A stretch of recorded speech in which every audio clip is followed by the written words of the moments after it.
TCU students, Mr. Campbell here. TCU students, Mr. Bruns. We're going to teach you the techniques of throwing. We have a whole bunch of different pieces of equipment out here, and all of the overhand throwing applies to any of these pieces of equipment.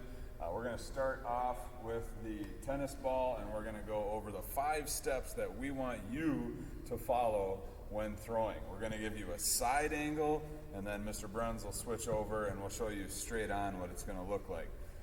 One of the biggest things we have to make sure we know is our opposites, because throwing is all about opposites. So Mr. Bruns is right-handed, and so am I. So his opposite is going to be his left side, his left foot. So the first thing we're going to want to do is we want to stand sideways at our target.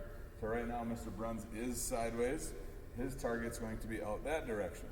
His next step would be to point his opposite hand at his target so we know where he's throwing.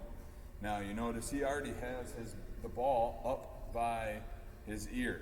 That's going to indicate that we are doing an overhand throw. It's going to come up and over. The next thing Mr. Bruns is going to do is he is going to step with his opposite foot, which is already forward. He's going to step towards his target, okay, which is shifting his body weight. You saw that shift. And then he's going to throw over the top. After the throw comes the follow through. All right? When we follow through, we always tell the younger kids it's like buckling your seatbelt. It comes across your body, but just like buckling your seatbelt. Okay? So Mr. Bruns is going to give you one live look at this from the beginning. All right.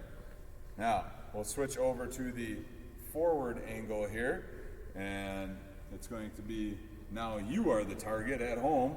He's pointing at you, ball up by ear, body sideways, step, and follow through. Very nice. Now, that stuff can be transferred over to any type of equipment. You can see we have a football here. All right? Football, there's a little piece that helps with our grip on the ball. That's what changes, but everything else is the same. Our body is sideways, we step, and we throw, following through, okay? Everything else is the same. Now, at home, you might have different equipment, and Mr. Bruns is going to talk a little bit about how you can use that stuff at home, where you can use it at home, so you can get your throwing practice in. Thanks, Mr. Campbell. Yeah, any grade, any age, at any level can practice throwing at home. Here we have a tennis ball. Here we have an odd-shaped ball that has kind of some bumps on it. We have softball, we have baseball, we have football.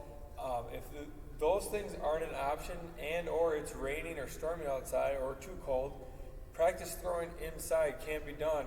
If you just take some socks and fold them together, now you have an object that you can practice throwing. And that object shouldn't hurt or damage anything. So make sure that you're not throwing at something inside that can be damaged. If you are at your home and you want to practice throwing by yourself, obviously we can throw with a partner.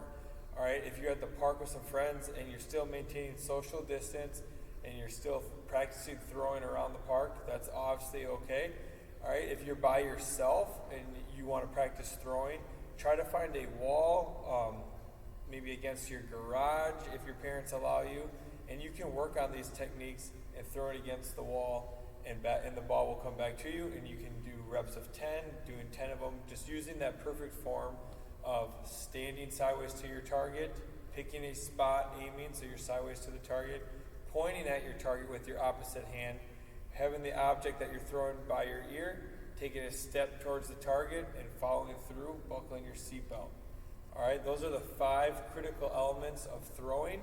If you're in grades 7, 8, or a little bit higher, you've been taught these 5 critical elements before, so now we're looking for you to be able to process them, remember them, and repeat them for us in a quiz form. And if you can repeat them, that means you can teach them, that means you can do them with the older grades. If you are more advanced and you want to be able to do these things at a moving pace, which again is an upper skill, upper age level, again, against the wall, you can move back and forth, demonstrating these proper skills. And Mr. Campbell is going to demonstrate that for us right now. So he has the wall that he's going to throw against. He's visually picking a target, all right? And he's got his opposite hand pointing. He's standing sideways to the target. The object's by the ear. He takes a step and he throws it. The ball's coming back. He stops it. Okay, now this time Mr. Campbell's going to pretend that someone's chasing him. Okay, so he's going to move. So there he goes. He's running. He stops, he plants, and he does all of those critical elements in a faster motion, more fluently, not robotic. That's one thing that you can do if you are in grades 6, 7, 8, or have some advanced skills. Just make sure to remember these teaching cues. They'll be posted in a document underneath this video. Thanks, guys. Always remember to follow the rules at home, though. Ask mom and dad if you can throw it against the wall first.